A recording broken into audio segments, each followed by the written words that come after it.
Welcome back, dear friends. Dan nोंथांमोननि सायाव लानानै फैदों BTR नि माखासे गोदान स्किम्सफोर. So बे गोदान स्किम्सफोरा सोर मा हेफाजाब मोनगोन बेनि सोमोन्दै डिटेल्स सुंद' भिडिअनि गेजेरजों नोंथांमोननि सेराव फोरमायना लाना फैदों आङो. So बे स्किमफोरखौ मिथिब्ला नोंथांमोना थाब-थाबनो बे सुबिदाखौ VCDC नि चेयारमेनफोरनियाव थाब माने खबर लायबाय थानो हागोन आरो खबर लानानै नोंथाङा जुदि इलिजिबोलब्ला बे स्किम्सफोरखौ नोंथाङा माने जेब्लानो बे माने सम फैगोन अब्ला नोंथाङा बेखौ एप्लाइ खालामनानै नोंथाङा बे स्किमफोरखौ लानो हागोन. स' नोंथांमोना बे रोखोमनि गोदान स्किमफोरजों आपडेटेड थानाया जोंनि साफ्रोमबो सोद्रोमाफोरनि थाखाय बा साफ्रोमबो सिटिजेनफोरनि थाखाय खोब इम्परटेन्ट जाहाथे रावबो इलिजिबोल पार्सना बे स्किम्सफोरनिफ्राय थालांनो गोनां जाया. साफ्रोमबो जाहाथे मोनथावना मानसिफोरा सुबुंफोरा नोगोरारिफोरा बे स्किमफोरनि सुबिदाखौ मोनो बेनि थाखायनो आङो बे भिडिअखौ बानायदों. स' भिडिअखौ हाजासे शेयार खालाम जाहाथे साफ्रोमबो BTRनि नोगोरारिफोरा बे गोदानै फैनाय स्किमफोरनि सोमोन्दै मिथियो आरो बै स्किमफोरनि माने एडभान्टेजखौ लानो हायो. थ' जोङो थांनोसै दाना स्किमफोरखौ आङो रोखा बोहैयाव लिरना लादों. स' नोंथांमोननो आं थख' बुंलांबायदों. जों दाना थांनोसै 1 नम्बराव अनसुंथाइ होननाय मोनसे स्किम आसनि. स' बे अनसुंथाइ होननाय स्किम्सआव मा दं माने PWD person with disability senior citizen meritorious students बिथांमोननो माखासे सुबिदा होनाय जागोन. बे सुबिदाफोरा जाबाय मा 1 नम्बर सुबिदाया जाबाय मा 100 खान इ-रिक्सा राननाय जागोन.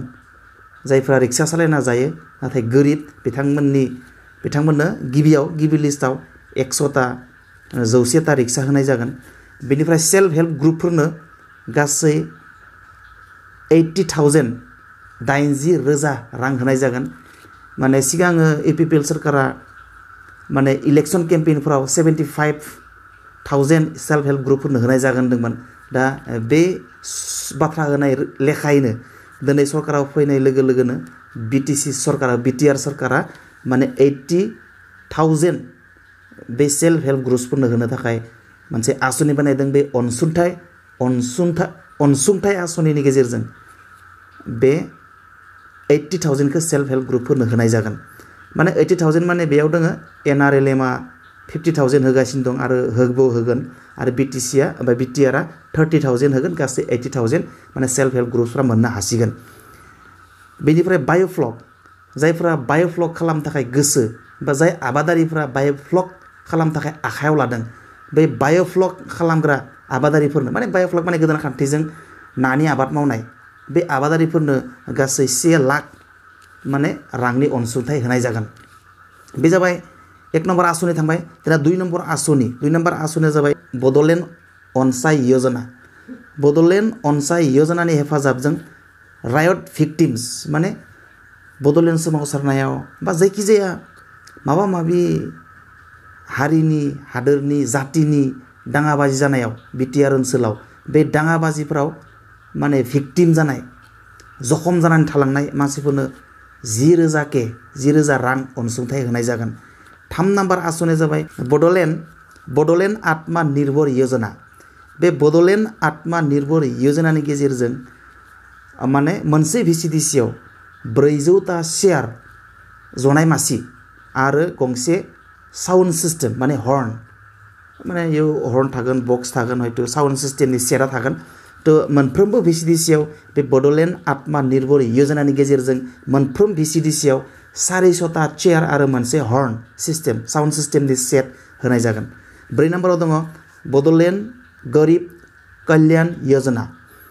स' बे योजनानि गेजेरजों रिक्सावाला थेलावाला बा फिसा बेफारिफोर भेन्डर्सफोर बिथांमोननो 10,000 राङै अनसुंथाइ होनाय जागोन.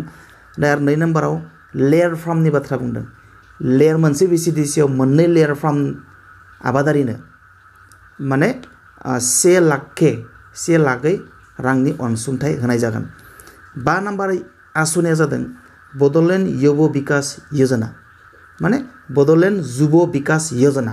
बे योजनानि गेजेरजों माने BTR ओनसोलनि जेसेबां माने स्पर्ट्स क्लाबफोर दङ बै स्पर्ट्स क्लाबफोरनो माने स्पर्ट्स आइटेम प्रभाइड खालामनाय जागोन. गोनां स्पर्ट्स आइटेमफोरखौ प्रभाइड खालामनाय जागोन.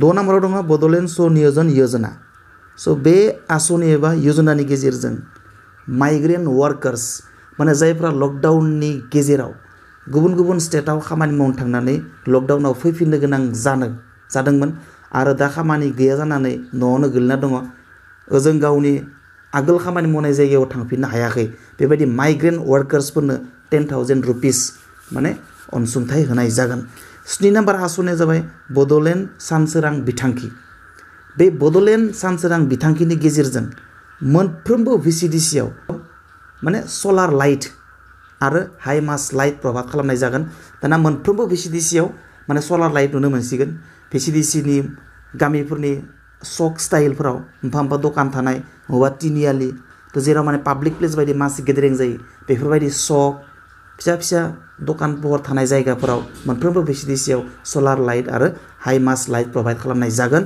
बे बड'लेण्ड सानसोरां बिथांखिनि गेजेरजों 8 नाम्बार बिथांखिया जाबाय बड'लेण्ड फोनांजाब बिथांखि स' बड'लेण्ड फोनांजाब बिथांखिनि हेफाजाबजों गामि बोराइ एबा गांवबुरा आरो भिअ'फोरनो मबाइल हेन्डसेट प्रभाइड खालामनाय जागोन आरो अलरेडि बे बिथांखिखौ मावनाय जागासिनो दं 9 नाम्बार बिथांखिया जाबाय बड'लेण्ड ग्राम प्रसारी योजना स' बे बिथांखिनि गेजेरजों माने VDP भिलेज डिफेन्स पार्टी होननाय मोनसे पार्टी दं जायफोरा बे पार्टियाव इनभल्भ दं बिथांमोना बुजि मोनगोन थ' बिथांमोननो माने फाइनेन्सियेल एसिस्टेन्स होनाय जागोन स' बिनि परिमानखौ आङो एमाउन्टखौ बेयाव मिथिनाय जायाखै स' जेखिजाया बे VDPफोरनो माने फाइनेन्सियेल एसिस्टेन्स होनाय जागोन थ' बे जाबाय गोदानै दाजानाय BTR सरकारा बानायनाय गोदान आसनिफोर स' बे आसनिफोरखौ BTR ओनसोलनि गोबां एलिजिबल मानसिफ्रा बा नोगोरारिफ्रा बे आसनिफ्रा जेब्लानो स्टार्ट जागोन अब्लानो बिथांमोना माने खबर मोनगोन आरो खबर मोननाय लोगो लोगोनो बिथांमोना जाहाथे बेफोरखौ VCDCनि चेयारमेन ब्लक बा कनसार्न डिपार्टमेन्टआव जाहाथे बिथांमोना खबर लाहैयो आरो साफ्रोमबो एलिजिबल जाहाथे बे आसनिफोरखौ मोननायनिफ्राय गोजानाव थानो नाङा बेनि थाखाय आं बे भिडिअखौ बानायबाय आरो जेसे हायो बे भिडिअखौ बानाय जाहाथे साफ्रोमबो एलिजिबल मानसिफ्रा नोगोरारिफ्रा बेबायदि मोजां आसनिनिफ्राय थालांनो गोनां जाया थ' बेखिनियासो दिनैनि भिडिअआ इयुन भिडिअ आरो माखासे गोनां इनफरमेसन